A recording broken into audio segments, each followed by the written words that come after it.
Christine Marie, and I am actually excited about tonight. I love the topics where I don't have anything perfectly curated, and I'm very sometimes this happens where Instagram starts playing over, so I don't know if you could hear that, but anyways, I'm excited for tonight because I have a topic that I want to lean into that's not perfectly curated by any means, and it's very much so something that I want to just explore with you. And the topic tonight is forgiveness. And I had this moment last year, actually. Oh, hello! I'm so happy to see you. Oh my gosh, Coach Sharpen on Instagram. It's been so long. Oh my gosh. By the way, we need to catch up. I want to have you on the Knowing Show, so I'll send you a note. Um, Y'all, forgiveness. I want to talk about this tonight because I had this moment in December of last year in 2024, so almost a year ago. I had this moment where I really came to understand forgiveness in a much more holistic way than I ever had before. I have gone through periods of healing from previous marriage, and with any relationship, regardless of the amount of pain that was given versus received, forgiveness is such a key part of the moving on process. And actually, as was kind of diving in, oh, and I just saw you said forgiveness is what we talked about the last time we chatted too. Yes. Oh my gosh, this is so funny. I love this, and I had no idea that you were joining tonight. So I'm so happy to see you. I was looking into the root word of forgiveness before jumping on here, and there's a couple of different from the Latin root, perdonare. It means here. I'm pulling it up now, and then there's the Greek word as well. In terms of the Latin root word, there's very much so an element of to give completely, and then the Greek root is to effectively release, let go, dismiss, or bestow favor, and to grant grace. So it's not just kind of going to like a neutral place, it's actually a bestowing of a favor and grace upon that person. So it's kind of, yes, wiping the slate clean, and then almost like well wishing goodbye. And so I want to lean into that first aspect of forgiveness, which is to really let go and to release. And there's this biblical story around, and on Sundays we talk about spiritual intelligence. So today we're very much so talking about kind of these spiritual concepts that for so many of us, we hear the word forgiveness, but do we actually really lean into what does that really mean? What does it look like in practice? And even at the Knowing Retreat in Vegas, I asked different couples, I said, what do you mean when you say love? And then they wrote down their definition of love. And y'all, it's wild. You know, one couple, the husband says, I love you, and he means X. And the wife says, I love you, and she means Y. So effectively, they're ships passing each other in the night. They're both saying the same word, but the definition and the weight that is carried along behind the words that are coming out of their mouth are very different from each other. And therefore, can they even receive what the other is saying because they fundamentally do not understand what the other person is saying. So the definition of terms is always so important for us to discuss and unpack. And so this concept of forgiveness is one that it's so existential in one sense, because what does it really mean? And then if I was to bring it into practical application, what does it look like? And so first, in terms of what it means, I really was leaning into this around this time last year as I was looking to just forgive and let go, release and really leave behind and be free of aspects of my former marriage. And so I actually had this whole kind of picture and vision in my mind around what forgiveness really is. And I'm actually going to read you a poem that I wrote as a result of kind of like this whole revelation around the letting go piece of forgiveness.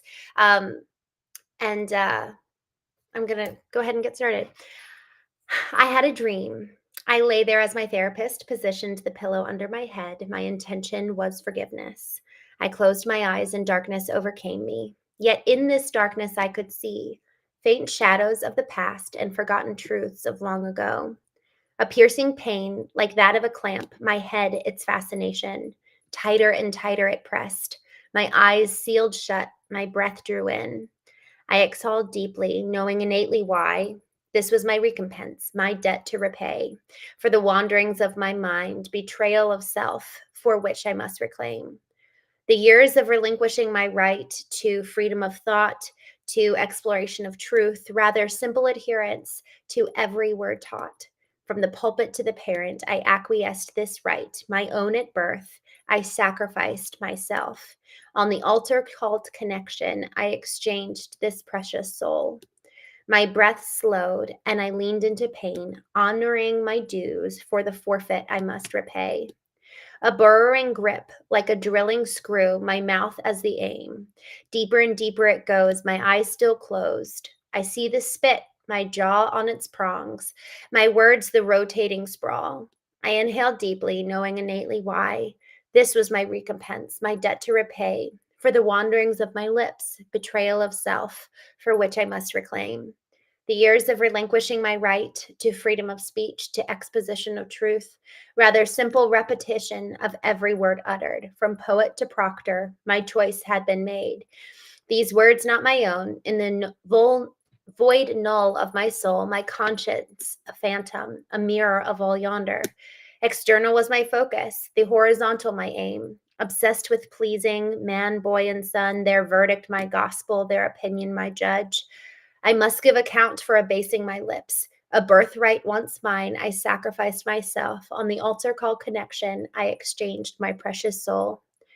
The reclamation is here, yet in the fires I must burn to return to the body for which I quietly yearned. The flames rise high, the pain permeates through. I breathe in, I breathe out, the mountaintop dawns, and I see the boughs now beckoning me home.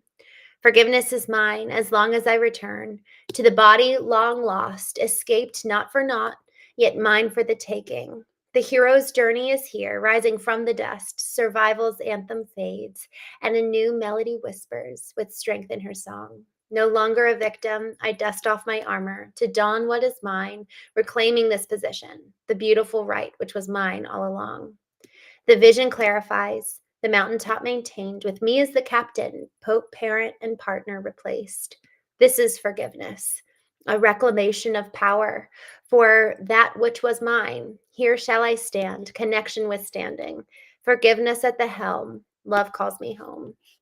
Y'all, I wrote this last year, specifically as I was going through this process of realizing that effectively I move through these different stances of moving through, like physically going through the pain of reconciliation and reclamation of my mind, because so much of my thoughts had been focused on what everyone else thought, and then I kind of donned them as my own. And then the second part of that is the reclamation of even my own words, what came out of my mouth. So it's kind of like the inputs, I just needed to kind of like cleanse through that process of every thought that I've taken and owned as mine that was never something that I really believed or thought through, but I just took it on as my own without any questions asked. And then the next was the output, what I said that actually never really felt congruent or never really felt aligned or true. There's a price to pay. There's a pain in that betrayal of ourselves. Yet what was so critical was realizing for me that it was all for the purpose of connection. It was all for the purpose of the way that it was positioned. Connection was positioned for me growing up was do this and then that will happen. So do this and then this. Um, and, it's so interesting as I think about that now, what we'll do for love, what we'll do for connection. And in so doing, what parts of us are we abandoning? Are we sacrificing? Are we silencing? Are we effectively betraying? And then we wonder why we suffer the pain of disconnection from ourselves. We suffer pain from rejection from others. But it's because we feel the rejection so much more strongly because we left ourselves back there. So then when we have rejection, it's like going through this like hologram of sorts because my flesh and bones and soul and spirit are left back there where I abandoned them for the sake of connection with this person that I followed down a path that was never mine in the first place. And so, with this whole element of this poem, and what I'm really leaning into here is the reclamation, effectively the hologram meeting the real tangible essence of me, and coming home to who I am. It's a reclamation of my mind. It's a reclamation of my words. It's a reclamation of myself. And I had this picture at the time that kind of, you know, uh, encouraged this poem. Was I had put so many people at the mountaintop of my own story, of my own life. So many other people I had put as and positioned as the hero of my own story. And forgiveness is effectively a reclamation of myself at the mountaintop. They never asked to be there. I never asked them if they wanted to be there. And so, effectively, when someone else is at the pinnacle of our story and of our mountaintop, y'all, we are going to be putting so many needs, expectations, wants, desires of them and for them that frankly, they will never be able to fulfill, because that's our place, that's our position. And there's so many reasons why it's so much easier to have someone else at the pinnacle of our mountain, because frankly, it abdicates us from responsibility. It's easier. Now we have someone to blame. We can point to them and say, oh, my life sucks down here because of them, rather than actually being the hero of our own lives. Well, now we have accountability. Now we have a semblance of, if something goes wrong, well, we have no one to point our finger to and blame other than ourselves. And so, in so doing, in the reclamation that is forgiveness, there's something about that is, it's a big decision to make. Will we return to be the hero of our story? And oh gosh, I forgot about this. I talked about this a couple weeks ago as I was driving home from Prince Edward Island through Maine. And it was just the most beautiful drive. US 1 on the East Coast. Sometimes it takes you through like all the Hallmark towns that all the Hallmark movies are filmed in. I'm going to be in a Hallmark movie one day. I was in an off Broadway, off Hallmark movie a couple years ago, and it was so much fun. And so I'm just manifesting it now. But I will say, I was doing the Knowing show while I was there, and effectively, we're not just the heroes of our story. We're also the guides. We're also the champions, the cheerleaders. We are also the authors of this story that is our lives. Yesterday or Friday, I had this amazing conversation with Jennifer Bagley. Go back and listen to it. It was Friday on the Knowing show. And we talked about everything from AI to personal responsibility, and all the different connecting points between AI and how that shapes the human to bot connection and relationship, and then the person to person connection and relationship, and then the relationship and connection with ourselves. All of that, every part of our lives is effectively like our self, and our soul is our nucleus. And then from there, everything extends. But if we're disconnected and disassociated from this physical, spiritual, soulish self, we're never going to be able to truly alchemize, much less leverage the power and potency of the external world, and that which is existing for us to take and further us in our journey onward. And so when I was having this conversation with her, I said, Jennifer, she was talking about how her and her husband works for her at her company, and they're awake at 4 a.m. watching YouTube videos on AI. And I just like saw it in my mind's eye, 4 a.m. they're both doing this. And I was like, Jennifer, how in the world did you end up like creating this relationship in this marriage that's so aligned, that's so beautiful? How did you do that? And she said two things. One, she said that she and her husband were both intimately involved in a program for 3 years where effectively they came to know themselves. They came to do the work, know who they are, become emotionally intelligent. And then from there, everything has springboarded off of that. And because of that, she has created her life with intention. She has written the script. She knows what she wants. She does what she wants. And therefore, she's fulfilling on the purpose that is her life. And y'all, if we are not clear on that, we're never going to be able to write our own story. We're never going to be able to guide us on the way there. And then it's going to be so much easier for someone else to come in and take the position at the pinnacle of the mountain as the hero of our own story, because we're not even clear on what our story is to begin with. And therefore, when it comes to this concept of forgiveness, man, it's easier to actually hold on to the grudge, because when we let go, it it requires of us to then take the place that we had then given them power over us in that regard. Well, now we have to step into that role and we have to take our power back. That's a scary thing, because with the power also comes responsibility. There's this beautiful line, I love it, from this movie Ever After. Um, there's this line from the Queen, and it takes place in medieval times, and Prince. It's effectively a Cinderella story. It's so cute, um, and the woman, the Queen, she tells her prince, her son, and she says, "With great privilege comes specific obligations." So, with this privilege of power comes a responsibility, comes an obligation to fulfill on that. And it's much easier to skirt the responsibility, to skirt the obligation, to, now that I'm holding this power, what am I going to do with it? And there's a couple of biblical narratives that I really, really love to support this thesis. There's a story of a master who gives and affords talents to his servants. He gives 5 talents to one, 2 talents to another, one to the third. And then when he comes back from his journey, he goes to the servants. He's like, "Hey, what did you do with the talents I gave you?" And then the first servant, who was afforded 5, says, "I turned it into 10." The second servant, who says, "You gave me 2, I turned it into 4." And then the final third servant says, "I was actually afraid you were going to be pissed off and angry. So I went and buried it, and like, hey, I didn't lose it. Here you go. I did nothing with it. No harm, no foul." Because of his fear, there was no surplus, no alchemizing.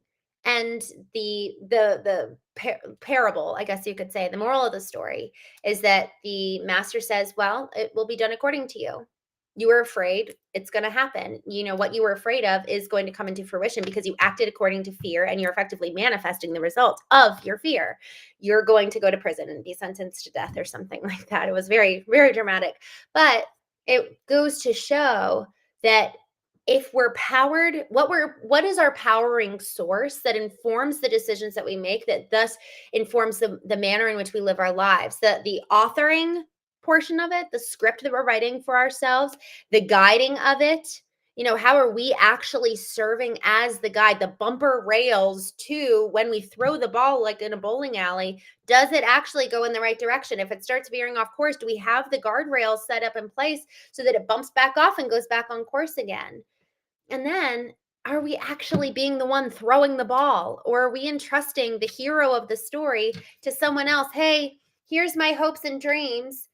Good luck. I hope you deliver well on it." And y'all, yesterday I talked about a very, very sensitive subject. I talked about emotional abuse, specifically for women, and I'm eager. I actually got a private message from a gentleman yesterday, just sharing that it would be curious for me to just dive deeper on the dark side of empathy. So, as I talk about emotional abuse in the next week or two, specifically as it pertains to men, I'll be talking about the dark side of empathy. And I've talked to 2 different men who are going through divorces in the last month, and both of them really are feeling the effects of emotional abuse. So, this topic of emotional abuse, it is so important, because what does it look like for us to reclaim our and put ourselves in the position of power in our lives? Y'all, so much of the way that I existed in my marriage was I gave all my power away. I was looking to my husband in a way that was entirely unfair. It wasn't anything that he had ever asked for. And I was looking to him to make all the decisions, to effectively be the emotional barometer of the house. So if he was off, the whole household was off, rather than, I actually am 50% of this household. I want to live in joy. I'm going to live in joy. How do I do that? What are the boundaries I need to set up so that if you're having a bad day, no problem. I got it. I'll pull the weight on this one, and set the tempo and beat at the house, rather than living in reaction, rather than living in response, rather than constantly walking on eggshells and trying to accommodate myself to cater to him. Rather, there are 2 people with 2 stories, 2 concurrent lives that are being lived on a parallel trajectory in this relationship that is marriage, 2 partners. I have found that in my relationship today, the most healthy dynamic is when we are both walking in our power, when no one else is on either one of our mountaintops except for ourselves. That is when we can operate in our greatest potential and potency and prowess, is when he and I are both clear on who we want to be, clear on who we are today, where we want to get to, how we need to get there, and then also the values and the powering source that propel us forward. Then I can help him, he can help me. God bless. Rather than I'm looking, and frankly, he called me out on this the other day because my tendency is to slip off the mountain and put my partner in that place. That's how I lived for my entire marriage for 8.5 years. That's how I honestly lived most of my childhood life, was very, very codependent, was constantly looking to the right and to the left to say, hey, who do you guys want me to be for the purpose of connection? Because connection was the goal. But what if there's a better goal than connection? And y'all, I'm even thinking about this for the first time now. What is the ultimate goal? I thought about this a lot actually, in regards to like what's the purpose of knowing. So I was really leaning into this during my trip in France. I was in France for 2 weeks in April, and then I went from France to Italy for about 5 weeks. And as I was spending time there, yes, Hashan said equality. Yeah, like the co-current paths that we're walking as partners. The equality there is like, man, what does it look like to really be in lockstep as true partners? Because to your point, I was kind of living with that patriarchal mindset. And yesterday on the Knowing Show, I talked a little bit in regards to emotional abuse. It is so important that we trace back our spiritual heritage.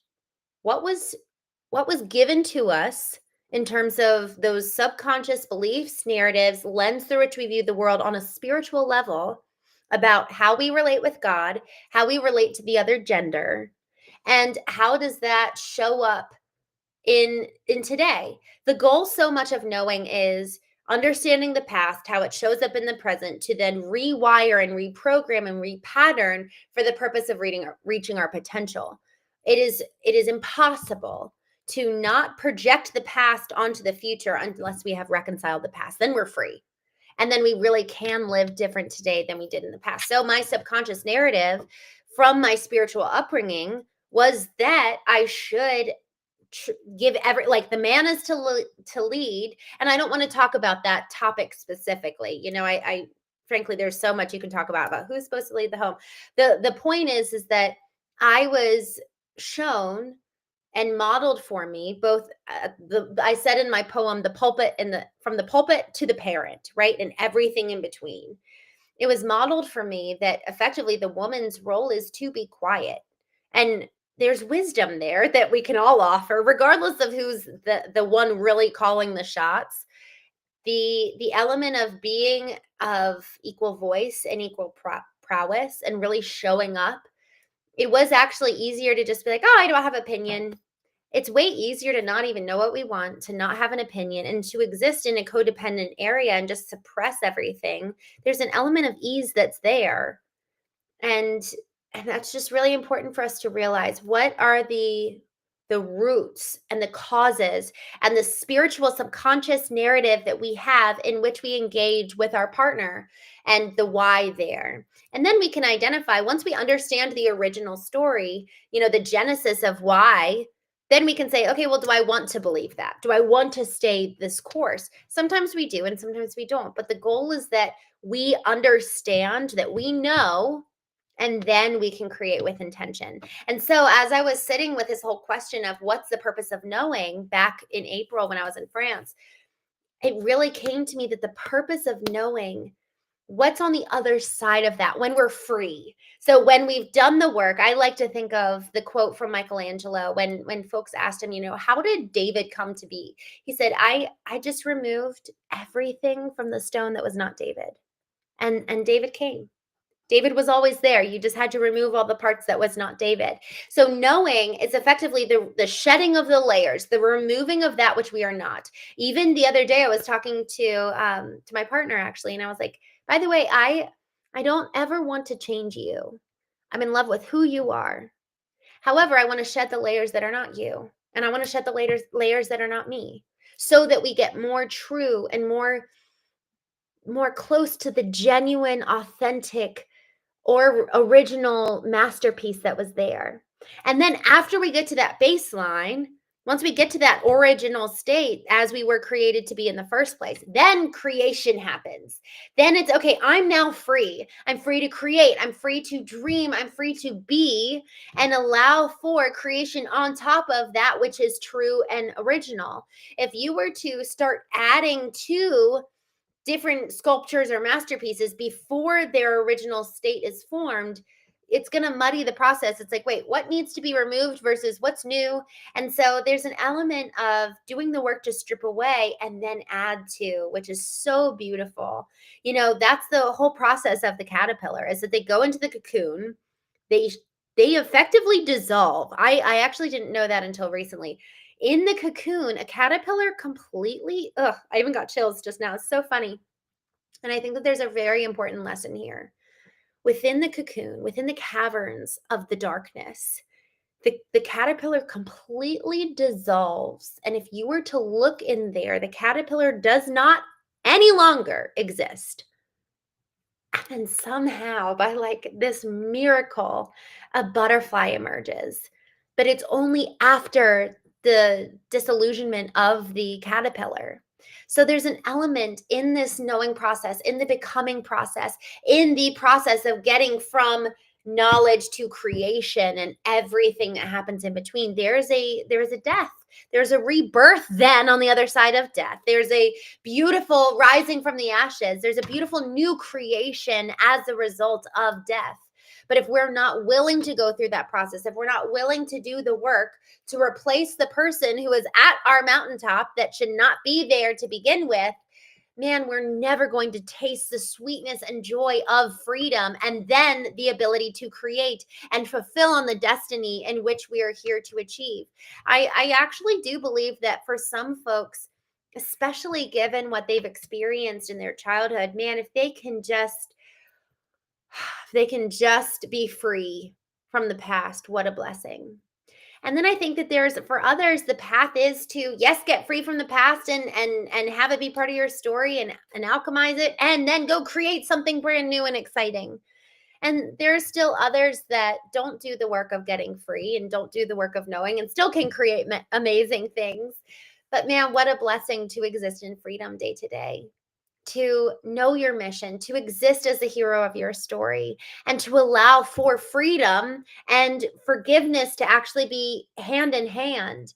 We're not forgiving to just let somebody off, what is it called when they're on trial, to like let them off, whatever it's called, to let them off scot-free. That's not the point. The point is that in forgiveness, it's a letting go of that person that we had put them up there. We're letting them go. They're free to go, and we're going to replace and put ourselves up where we actually rightfully deserve. And from that place, man, that's the intersection of freedom and creation. And the Greek, kind of the second version of the Greek root word for forgiveness was affording grace. And I had this moment the other day. So I had this realization around the reclamation. There's an element of reclamation in forgiveness, reclaiming your position at the mountaintop last year.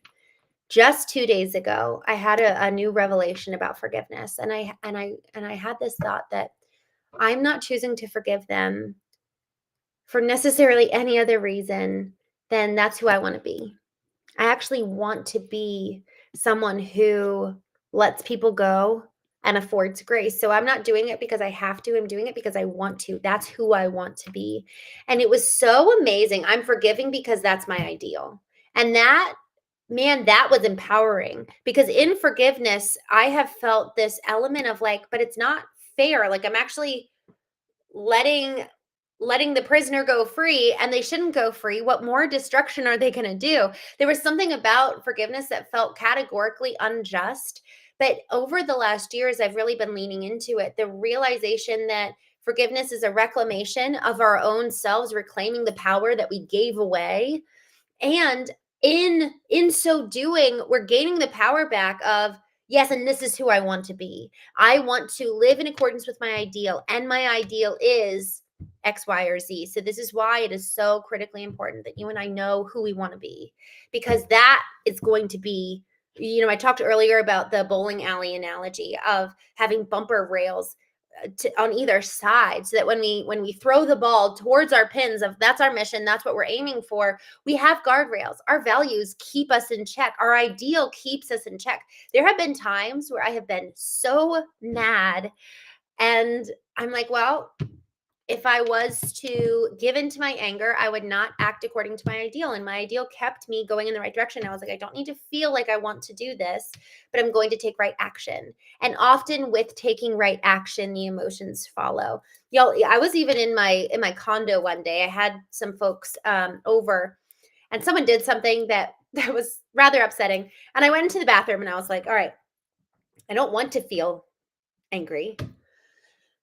And I took a breath and I just looked in the mirror and I was like, science says that if you smile, you're tricking your brain into thinking that you're happy. So I'm going to give it a shot. And I just looked in the mirror and smiled. And I told myself and reaffirmed who I am.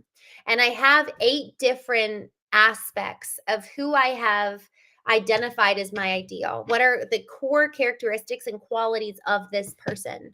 And I have them memorized. And I literally said it to myself today as I was driving to a home to visit a friend, and I knew we were going to have hard conversations, and I reaffirmed that to myself. I'm like, okay, this is who I am. This is my identity, because there is no one who can take me off the mountaintop other than by my own choosing and by my own acquiescing of my power to them. That is my power. That is my position at the mountaintop. God has put me as the hero of my own story for me to accomplish something very specific. And so if I'm going to let anyone else take that position, that is by my own choice. But if I am not clear in who I am, then they can come in with cutting words, with anger, and I will melt.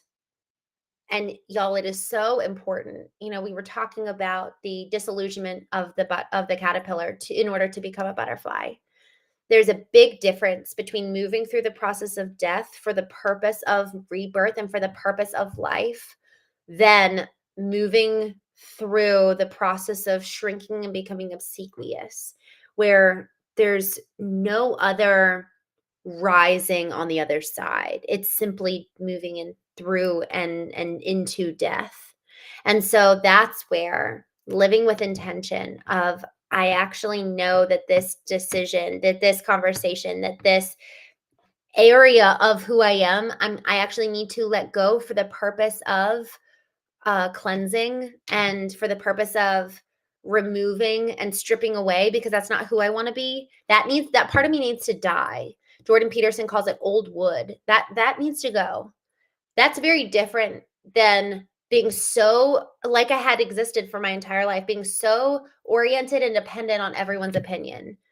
That is going to lead to an ongoing death of ego over and over and over again, and the cutting of ego and the death of it is going to. And when I say death of ego, I don't mean it in the positive sense. It's like an attack on the ego, where the ego is trying to defend itself, versus the death of those parts of us that are no longer serving us or need to be replaced or need to be upgraded. So with that, forgiveness is a reclamation of our power, and in so reclaiming, we get to act in accordance with our ideal, no longer subservient to those around us, to the voices around us, to the old belief systems and patterns that have guided us up until now. We get to act in accordance with how we choose, with the intentional design through which we curate our lives. So with that, thank you all so much for joining me tonight, and I will see you tomorrow on The Knowing Show. And I actually don't even know where the end stream button is, but I just found it. So I will see you tomorrow.